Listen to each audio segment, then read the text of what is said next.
এবারে জানাবো এক নজরে দৈনিক পত্রিকার শিরোনাম।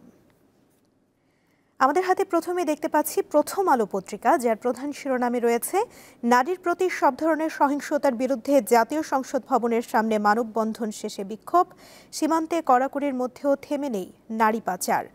পাশে দেখতে পাচ্ছি পথে মাঠে ঘরে নারীর প্রতি বিদ্বেষ, সহিংসতা। আরও রয়েছে নারীরই হয় এমন রোগ 12টি, আক্রান্ত 4,35,00,000। অন্তত 12 ধরনের রোগ আছে যা শুধু নারীকেই আক্রান্ত করে।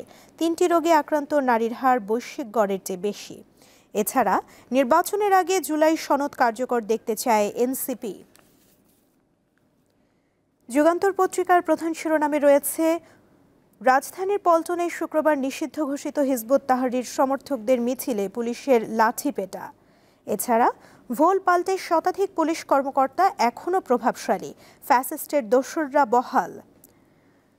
পাশে আরও রয়েছে জুলাই বিপ্লবে নারী যোদ্ধাদের অবিস্মরণীয় অবদান।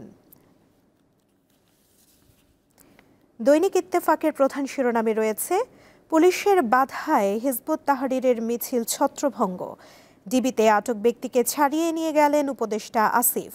এছাড়া আন্তর্জাতিক নারী দিবস আজ, পিছিয়ে পড়া নারীরাই বেশি বৈষম্যের শিকার।